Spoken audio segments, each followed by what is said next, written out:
excited to have you today. Oh, it's so exciting. It's always so exciting to, speak with wonderful human beings. So I'm very excited to be here. So we don't have a ton of time and we have so many things we want to ask you, of course. Yeah, So no problem. jump right into it. So this is the amazing, and she is a nutritionist and coach. And at the end, we'll kind of let everyone know where they can find you. But we'll kind of just jump right into it if that's okay with you. Absolutely. Let's go for it. Let's do it. So as a fertility coach and nutritionist, what would you Yeah. say the first thing is that women should focus on when they're just beginning their fertility journey? Like if you could say one thing. I would say try to understand your body, you know, what are your periods like? How often do they occur? Do you see cervical mucus throughout the month? How long do your periods last for? Your period can tell you a lot about your reproductive health. So I would say understand what your period is doing. And if you need to resort to ask people questions on like what you should be looking for, go for it. But if you understand where your body is currently at, then you kind of know where you need to go. So I would say, and that also helps you to understand if you're ovulating on time, when you're ovulating, if you're ovulating at all. So it understand your body so that you kind of know where you're at reproductively. I love that. So just listening to your body, like first and foremost. Love that. Always. Yeah, always, because sometimes we just miss the window, or maybe the second half of our cycle is too short. So therefore, if it's too short, it can't really sustain or achieve a pregnancy. So, once we kind of understand what's going on, you know where to move forward. I love that. Hmm. And when in doubt, work with a practitioner like Yeah, yourself and feel supported as well, right? totally. Find a cheerleader that's going to help you in this journey, you know? Okay, so next let's talk food. So in regards Okay. to nurse fertility, what Yeah. are your top three foods, whether they be food groups or specific foods, that you would recommend for folks that are trying to conceive or, again, starting on their fertility journey? So, this does come on a pretty individualistic basis, but I would say for a blanket statement, you want to make sure your body feels safe for carrying a baby. And I'm specifically talking about the women in this case because the women carry the baby. So you want to lower as much inflammation as possible. And one of the ways to do that is to eat an anti-inflammatory diet. And when I say diet, I don't mean like go on anything restrictive. You just need to limit what may be causing inflammation. And that is individual basis. Like some people get more inflamed by dairy, some don't. Some people are more inflamed by gluten, some don't. Artificial sugars, like you just need to lower what you can. You don't have to necessarily eliminate anything because I honestly think feeding the soul is healthy as well. But if your body feels like it can carry an embryo, it will. If it doesn't feel like it's a safe house for an embryo, it won't. I always say, look at it like if your house is messy, you're not inviting anyone over, right? So an embryo is foreign to the body. We don't just have embryos inside of us. We have eggs, but not a fertilized egg.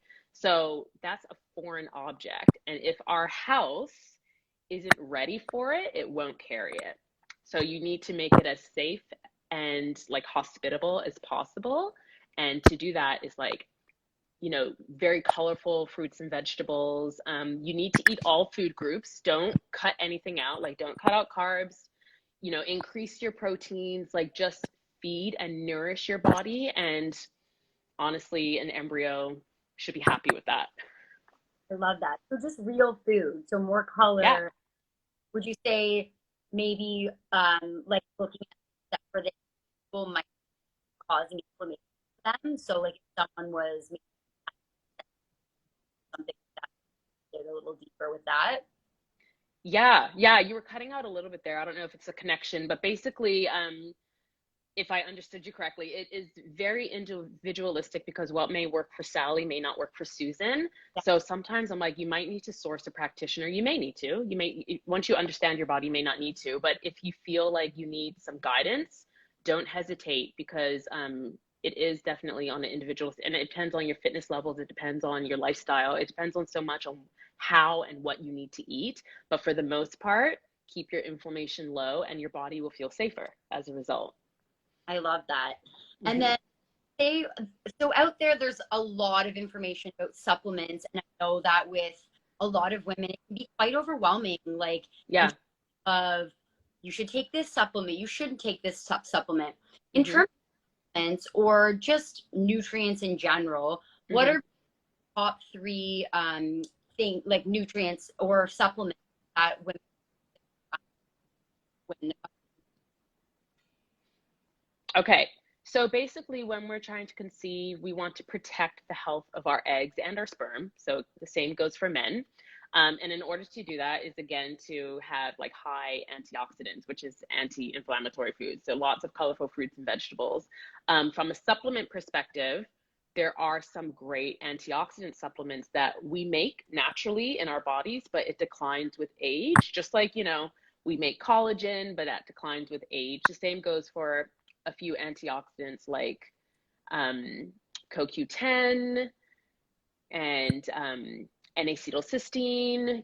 There's a few things that I love, especially if you're at a certain age and trying to conceive, because as we grow older as women, our body starts to deprioritize reproduction because scientifically it's just like kind of reach the reproductive height and then it's just going to focus on like decreasing ovulation because it's trying to get us ready for menopause, right? So but that's okay because as long as we're having a period, we're able to get pregnant, right? So you just need to sometimes direct your body to prioritize reproduction again. And one way to do that is to kind of be proactive with some supplements that may help protect the health of our eggs because the quality will decline with age naturally, but we can always like kind of boost it back up. We can always reprioritize the quality of eggs just by being proactive about it through nourishment and through like very direct supplements. So I love CoQ10 for that reason. I love N-acetylcysteine.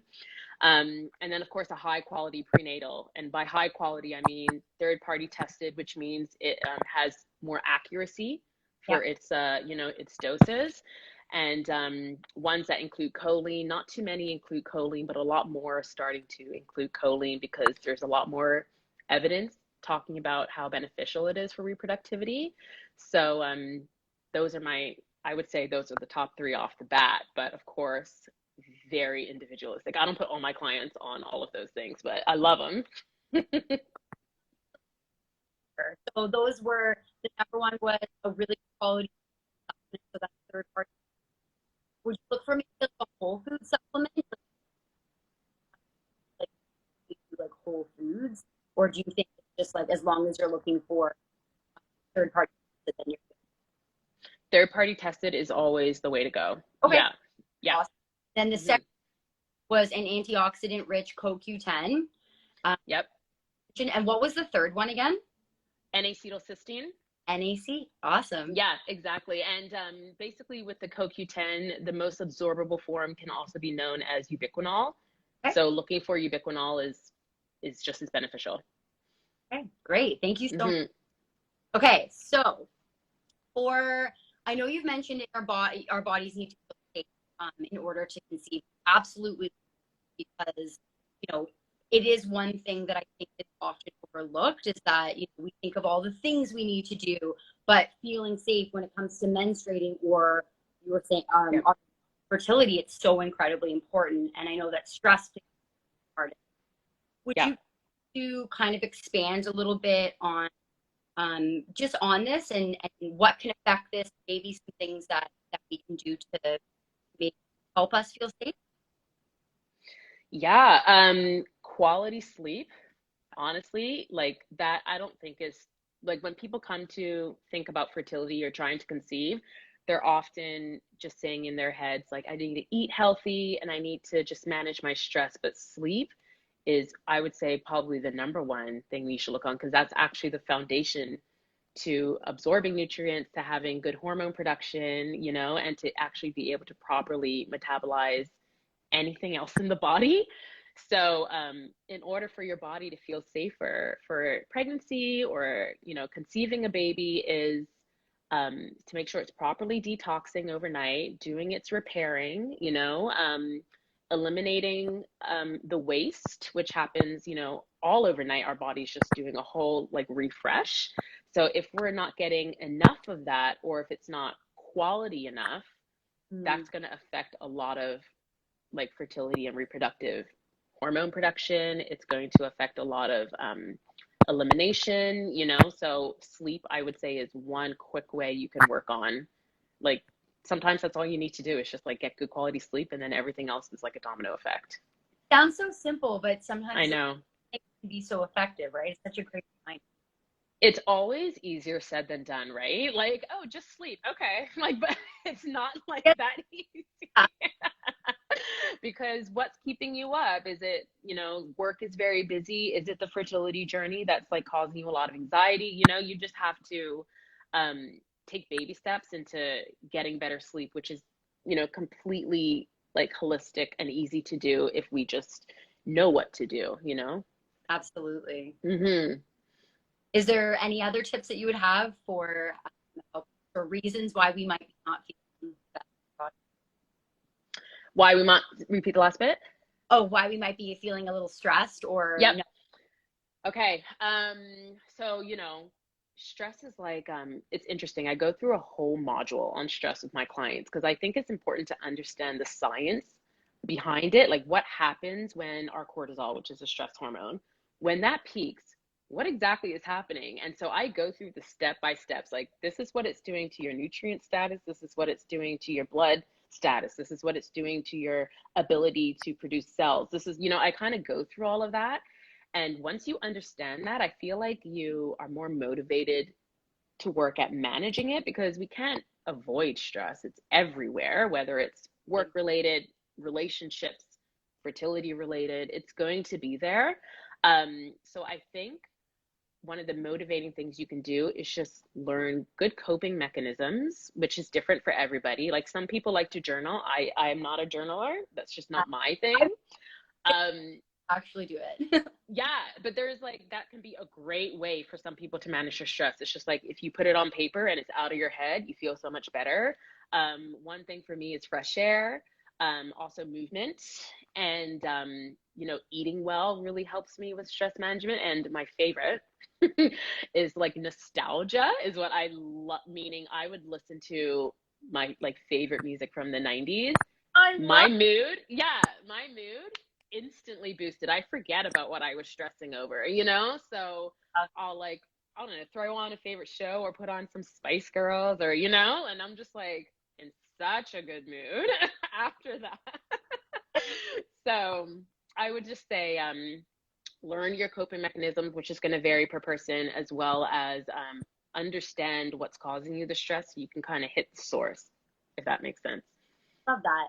So sleep, eating like nourishing, stress, finding like what you can do to really help cope with that.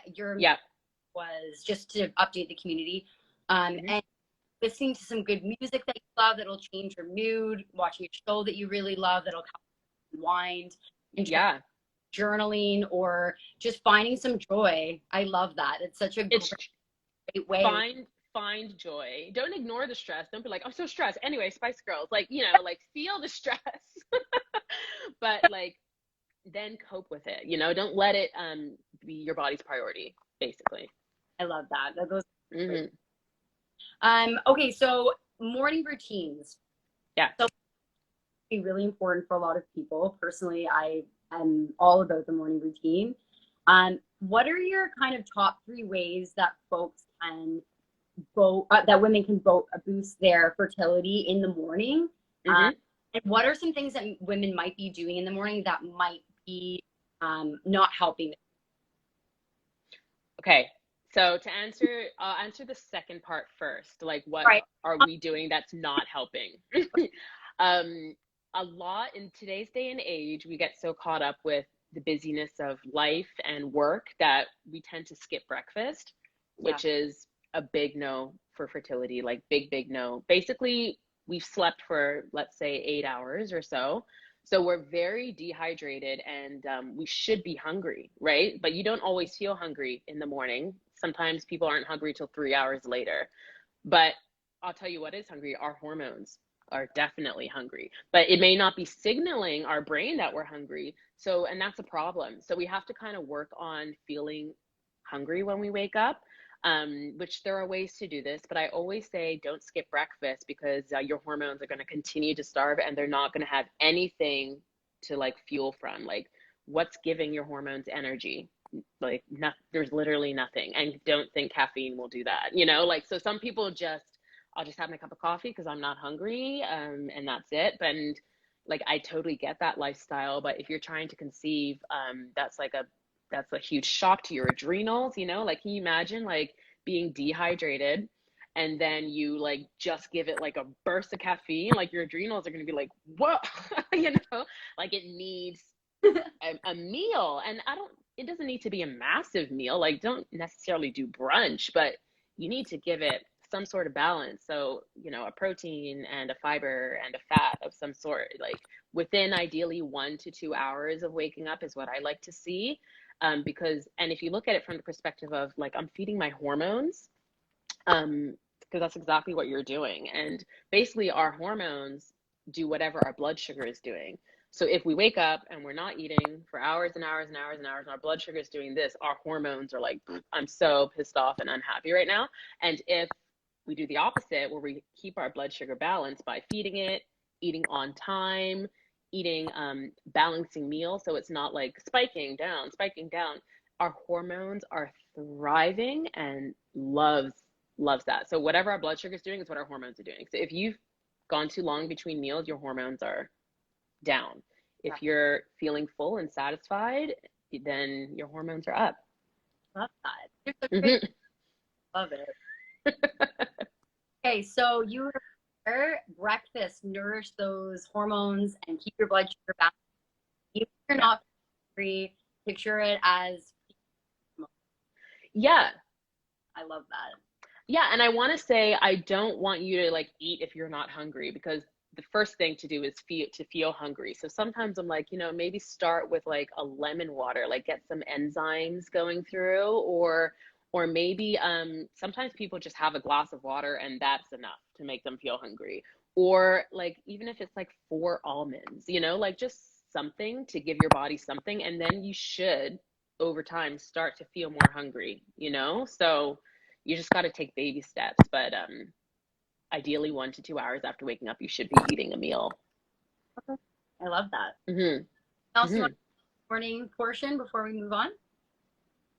Let's see. So we talked about eating. So, you know, when you have slept, you want to bring your melatonin down so that, you know, we can have that proper sleep-wake cycle for the next night. So one thing I like to also suggest is when you wake up to open up your blinds right away so that your eyes hit the daylight, because daylight is what brings your melatonin down. And then you'll start to feel less groggy. Like, you know, if you're not a morning person like me, I am not a morning person.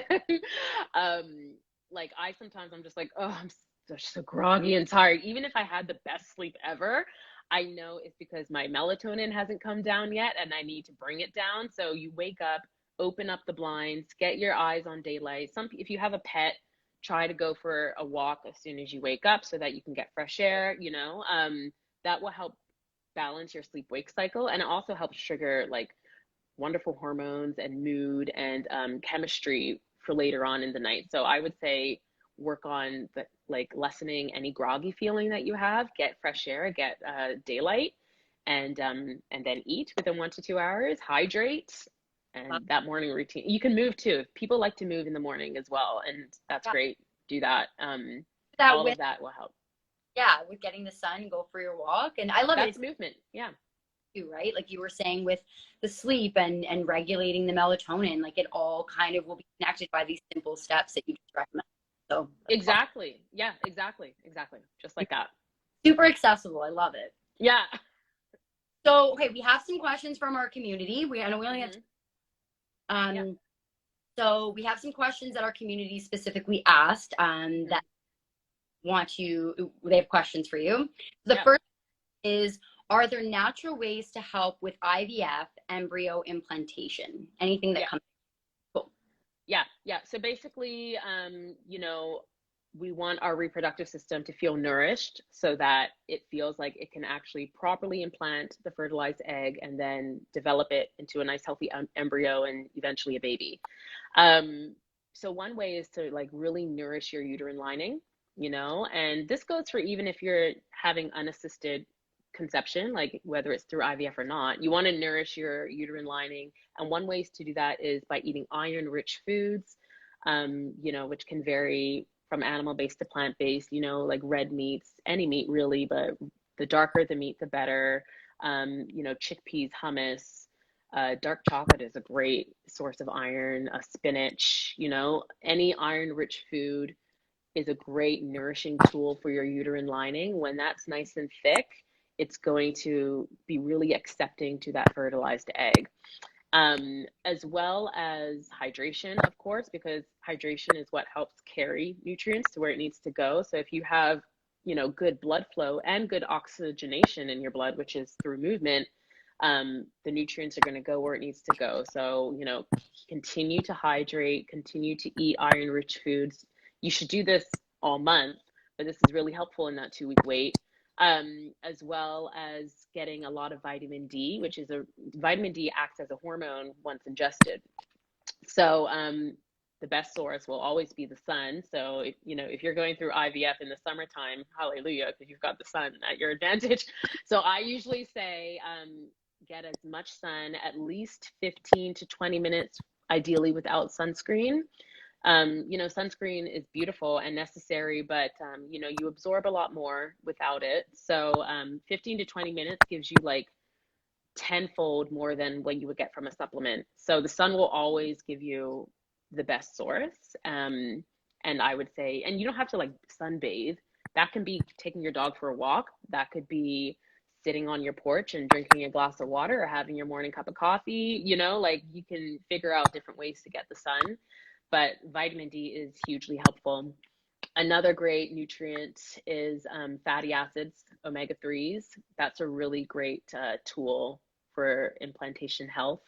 So, if you're on a fish oil supplements or eat a lot of fish or, you eat a lot of seeds, great fatty acid foods will help as well. So again, you should be doing that all month, but that's really helpful if it's like kind of really concentrated in that 2-week wait. That's amazing. Those are Mm-hmm. really, really accessible and easy things to implement as well. So Yeah, exactly. next question. How do Mm-hmm. challenges of getting pregnant at 38? So I know we already Yeah. mentioned a few tips, but if you have anything else that you can speak to on more maybe a mature pregnancy. Yeah. So the majority of the people I work with are for sure probably 38 plus. So totally possible. Love it. I'm never worried about age at all. But basically, one of the best tips you can do is to be proactive. You have to be proactive because at 38 years old, your state of reproduction isn't the same as like a 21-year-old. It just isn't. So you have to be proactive at really nourishing yourself, finding the supplements that are going to help fill in the gaps that you can't produce on your own anymore.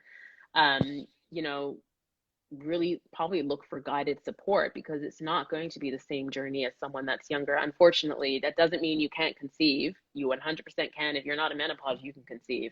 You just have to be very proactive at making sure that your body isn't losing its priorities because it will, like it's naturally going to start deprioritizing reproduction.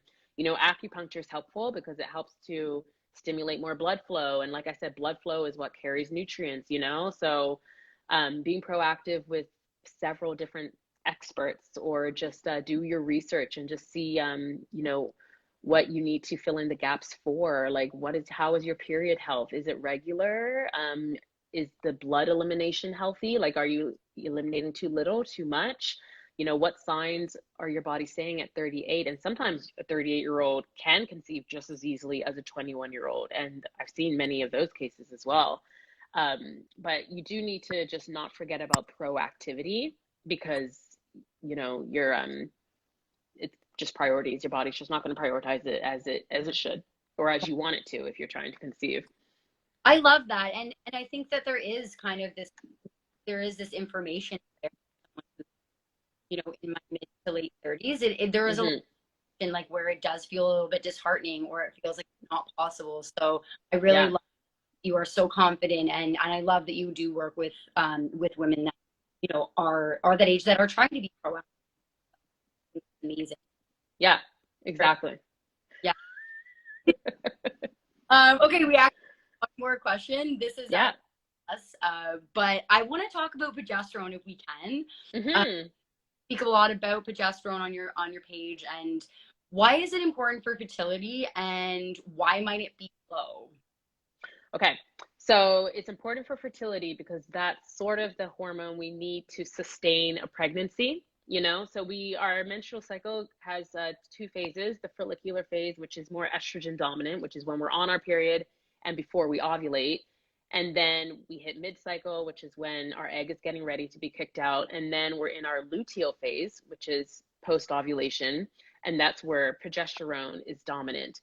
If we're not producing enough, and we're trying to get pregnant, our body's going to have a really hard time sustaining that pregnancy or even achieving it to begin with. So, if it's low, which we can kind of tell through period health, or if your phase from ovulation day to the start of your next period is too short, you know, ideally, I like to see 12 to 16 days post ovulation before your next period starts. 14 to 16 is better, but at least 12. If you're seeing like 10 to 11, then that's a bit on the shorter side, and we might need to work on the production of that. You can also get like honestly, just ask your doctor for blood work, and you can kind of see what your hormones are doing. There's also a lot more thorough testing where you can really go deep into it through like Dutch testing and stuff like that. But progesterone is a very important hormone for sustaining a pregnancy. It needs to continue elevating, you know, as much as possible throughout the embryo development phase.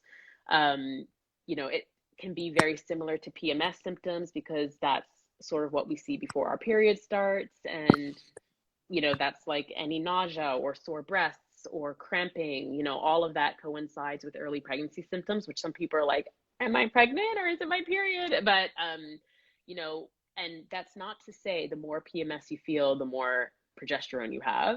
Yeah. Actually, the more PMS, the more imbalanced you are. We actually, if I can have a painless period client and a client that has very little PMS, that's more healthy for sustaining a pregnancy.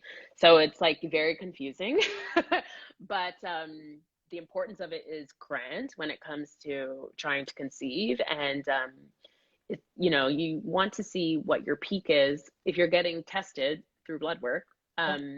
Ideally, your peak will be about 7 days post ovulation.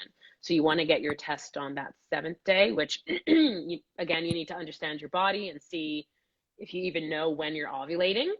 And then, excuse me, 7 days after that, get your blood work, see how high it's peaking. Is it the ideal range for the luteal phase? Is it enough to carry a pregnancy full term? You know, so yeah, I hope that answers your question. There's a lot of nourishing progesterone foods, you know, that you can do. I usually like to say cruciferous vegetables are one of my favorite progesterone building foods, which is those very nutrient dense foods like kale, broccoli, cauliflower, cabbage, um, Brussels sprouts, bok choy. All of those are really great for building progesterone. Vitamin B6 is a great progesterone building vitamin as well. And then again, hydration and sleep. And it's like, you know, like a lot of those hormones are dependent on our foundation, which is healthy sleep. So, We are mm-hmm. time. Thank you so much for coming on today. You're a wealth of knowledge, and we're so grateful that you were able to take the time and educate us. It was really, really great. Yeah. Just tell our community how they can reach you, where they can connect with you, Yep. give support of them. Yeah, so you can find me right here on Instagram at Welsh_wellness. My website is also welshwellness.com. I have a library on YouTube of lots of helpful video tips of fertility and pregnancy health. You can also find me on TikTok for some funsy stuff. But mainly, I would say I'm most active on Instagram. So you can reach me by send me a DM if anyone has any more questions. We'll try to link everything. Wonderful. Thank you All so right. You have a My great pleasure. day. Okay. Thanks for having me. Talk to you later. Bye. Bye.